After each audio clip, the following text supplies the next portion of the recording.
Good evening friend. आज हमारी exam bite की नेक्स्ट क्लास है और आज हम पढ़ेंगे भारत शासन अधिनियम।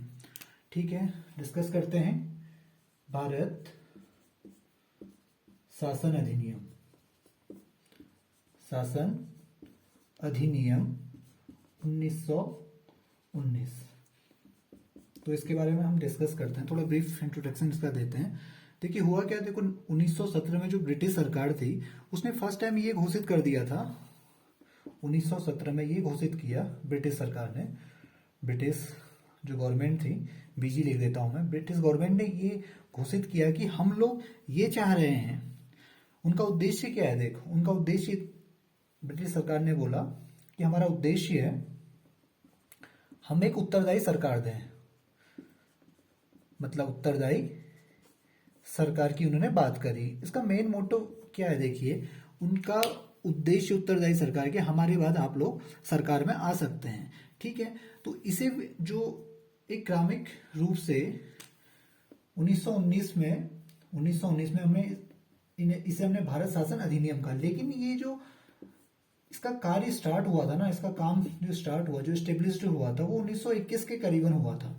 ठीक है, अब देखिए, अब हम इसे क्या कह सकते हैं, भारत शासन अधिनियम को एक दूसरा रूप भी है उसका। भारत शासन अधिनियम का जो दूसरा रूप है, वो रूप क्या है, उसे हम कहेंगे मार्टिन चेम्सफोर्ड। मार्टिन चेम्सफोर्ड सुधार भी कहा जा सकता है। अब देखिए इसमें मार्टिन कौन है और चेम्सफोर्ड कौन है। जैसे मार्लेमिंटो की बात थी, वैसे ये भी है। देखिए ये राज्य सचिव थे, मार्टिन राज्य सचिव थे। कहाँ पे थे, ब्रिटेन पे थे। और चेम्सफोर्ड थे, ये कौन थे, ये वायसराय थे, भारत के उस टाइम पे वायसराय थे। ठीक है, तो उस टाइम पे ये चीजें आई, तो इसका मैंने आपको एक ड्रॉबैक दे दिया। 1917 पे क्या हुआ था, जो ब्रिटिश गवर्नर, मतलब ब्रिटिश गवर्नमेंट थी, उनका जो उद्देश्य था, उन्होंने ये बोला था कि हमारा उद्देश्य क्या है, भारत को एक उत्तरदायी सरकार देने का था। और फिर उसे हमने क्या बोल दिया था, इस सुधार को क्या बोला हमने, मार्टिन चेम्सफोर्ड सुधार का। और मार्टिन कौन थे, राज्य सचिव थे, और चेम्सफोर्ड कौन थे, ये वहां के वायसराय थे। और इसका जो कार्य स्टार्ट हुआ था 1921 से हुआ था। ठीक है, अब जो ये अधिनियम है, इसकी क्या कुछ कुछ विशेषताएं भी हैं। ठीक है, इसकी कुछ विशेषताएं हैं, मैं उसके बारे में थोड़ा आपसे एक डिस्कस करता हूँ। ठीक है, उस पे इन्होंने बोला क्या, देखो जो हमारा केंद्रीय और जो प्रांतीय थे, केंद्रीय और प्रांतीय,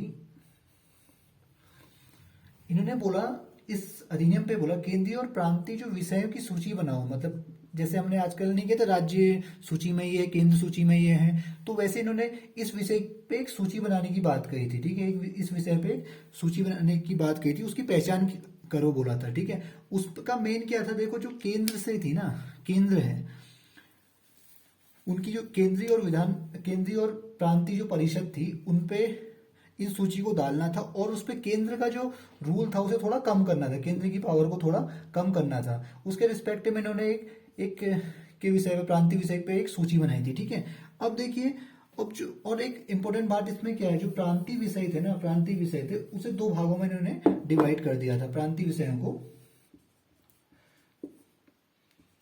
प्रांतीय विषय को दोबारा इन्होंने दो भागों में डिवाइड किया। इन्होंने एक को तो बोला हस्तांतरित विषय बोला, और दूसरे को बोला इन्होंने आरक्षित विषय बोला। किससे बोला, अब देखो उससे पहले हमारा क्या था, केंद्रीय और प्रांतीय जो विषय हैं उनकी सूची बनाने के लिए बोला। और उसमें केंद्र का जो केंद्र का था, जो मतलब अधिकार थे, उसे थोड़ा कम किया गया। ठीक है, और उसके बाद जो प्रांतीय विषय थे, प्रांतीय विषय को भी दो भागों में डिवाइड किया। इसे हस्तांतरित विषय और आरक्षित विषय बोला गया। अब देखिए जो हस्तांतरित विषय थे ना, हस्तांतरित विषय में क्या गया था, इसमें डायरेक्ट जो वायसराय था, जो वहां का वायसराय थे, सॉरी जो गवर्नर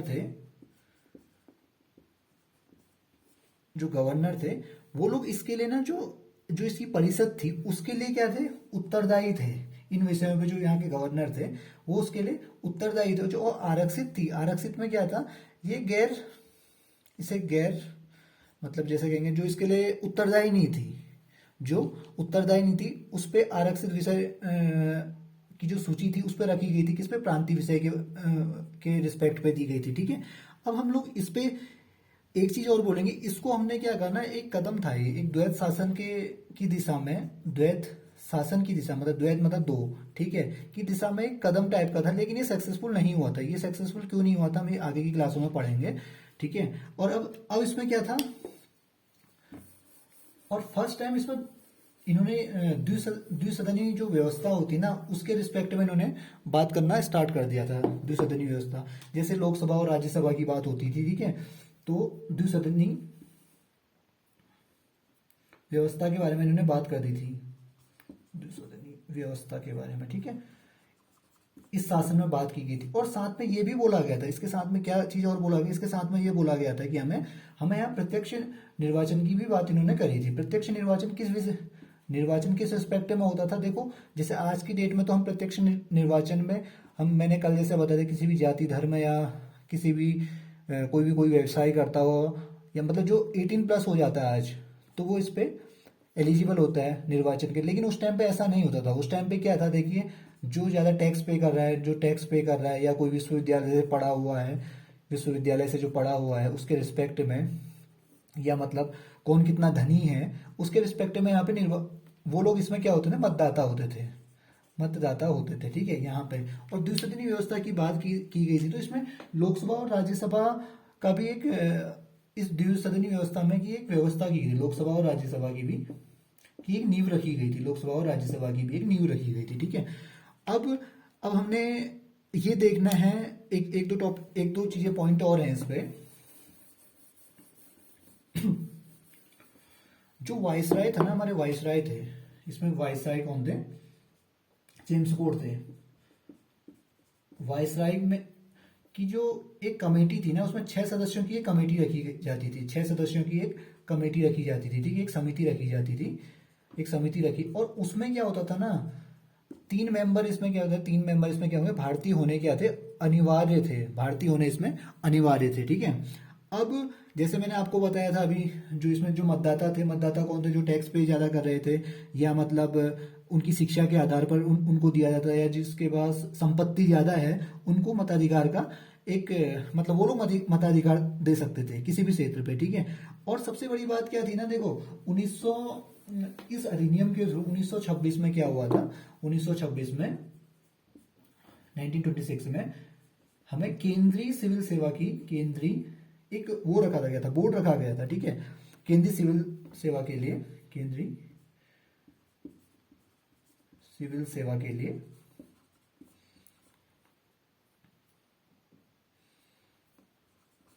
केंद्रीय सिविल सेवा की भर्ती के लिए एक लोक सेवा आयोग बनाया गया था। ठीक है, केंद्रीय लोक सेवा आयोग बनाया गया था, जिसे हम आजकल यूपीएससी बोलते हैं, वो बनाया गया था। ठीक है, 1926 में बनाया गया था।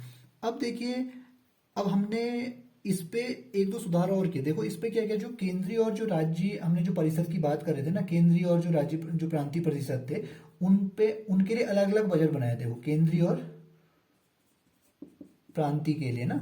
पहले क्या होता था, एक ही बजट होते थे, लेकिन अब इन्होंने क्या कर दिया था, इनके लिए अलग अलग बजट बना दिए थे, अलग अलग बजट की बात करी थी, इसमें बजट की बात की हुई थी। ठीक है, केंद्रीय और प्रांतीय के लिए। ठीक है, अब और दूसरी बात क्या, और दूसरी बात इसके साथ साथ और भी थी, जो राज्य विधानसभाएं थी ना, जो राज्य की विधानसभाएं थी, राज्य की विधानसभाएं थी, विधानसभाएं थी, उन्हें अपना मतलब ना अपना बजट स्वयं बनाना था, राज्य की विधानसभा को अपना बजट स्वयं बनाना था। और उसके बाद हुआ क्या, देखिए इसके बाद क्या था, इन्होंने ये भी बोला गया था कि उन्हीं भारत शासन जो अधिनियम था ना, इसके 10 साल बाद हम लोग इसका एक रिव्यू देखेंगे, 10 साल बाद। ठीक है, आफ्टर 10 ईयर। ठीक है, 10 साल के बाद हम इसका एक रिव्यू देखेंगे कि इस पे हुआ क्या था। जब रिव्यू हुआ था तो उस टाइम पे ना एक साइमन आयोग आया था, जैसे वो नहीं था, एक स्लोगन था साइमन गो बैक वाला, तो वही साइमन था, ये साइमन आयोग आया था। ठीक है, साइमन आयोग, लेकिन साइमन आयोग कब आया था, इसे आना चाहिए 10 साल की बात की थी इन्होंने, वो आना चाहिए 1029 में, लेकिन वो 2 साल पहले ही आ चुका था, मतलब ये आया था 1927 में पहुंच गया था। हाँ सॉरी, मैं आपको थोड़ा सा इस पर थोड़ा डिस्टर्ब करता हूँ। कल की जो क्लास थी उसमें मेरे बाय मिस्टेक मैंने उस पर फादर ऑफ कम्युनल अवार्ड बोल दिया था, father of communal father of communal जो अवार्ड बोल दिया था ना, वो लॉर्ड मिंटो नहीं है। वो मैंने कल बाय मिस्टेक बोल दिया था, क्योंकि वो थे फादर ऑफ कम्युनल इलेक्टोरेट। वो कौन है? फादर ऑफ कम्युनल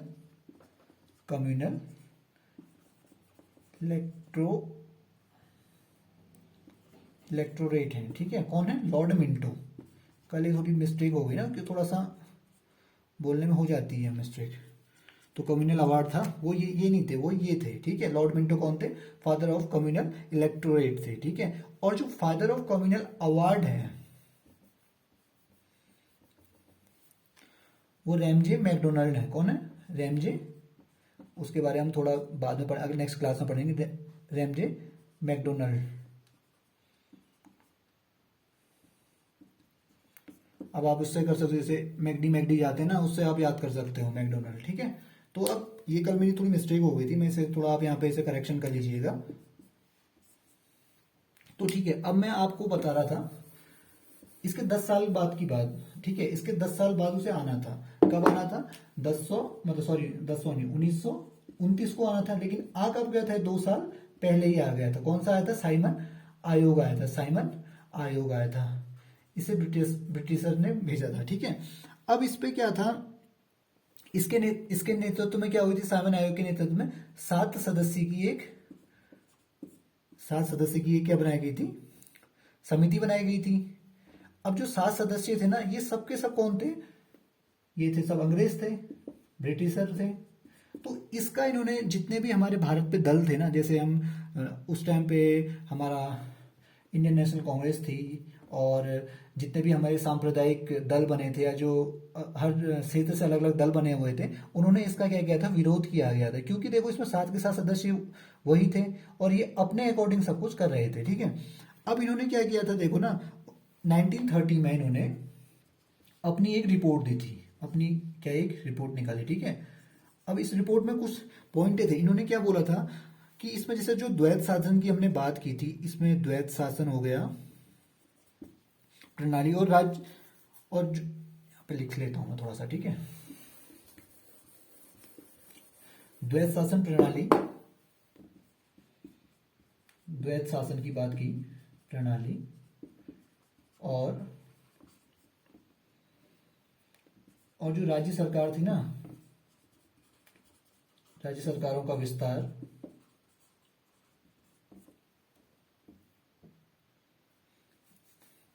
और संघ की स्थापना, ब्रिटिश सरकार के संघ की स्थापना,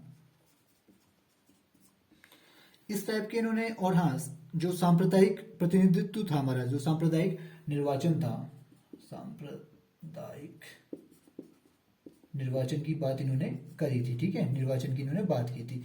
अभी ऐसे कुछ और पॉइंट भी थे, लेकिन पता है इसमें हुआ क्या? देखिए, इसमें हुआ क्या, अब इस पे इन्होंने जो ब्रिटिश भारत का जो क्षेत्र था, ब्रिटिश भारत के जो क्षेत्र थे, और कुछ जो हमारे यहाँ पे रियासतें थी, वहाँ के लोग, और जो यहाँ पे हमारे कुछ दल थे, उन लोगों को इन्होंने बुलाया, और उन लोगों को बुला के इन्होंने 3 सम्मेलन किए, ठीक है। ये चीजें रिपोर्ट रखी थी। उसके साथ फिर जो सरकार, ब्रिटिश की जो सरकार थी ना, ब्रिटिश की सरकार के साथ इन्होंने एक मतलब एक सम्मेलन टाइप का किया, ठीक है। अब उसमें क्या बुलाए थे हमारे, जो मैंने बताया आपको, तो उन्हें गोलमेज सम्मेलन का रूप दिया है, गोलमेज सम्मेलन का रूप दिया गया था, गोलमेज सम्मेलन की बात की थी, ठीक है। अब गोलमेज सम्मेलन में थोड़ा सा एक ब्रीफ में एक चीज और बता देता हूँ आपको।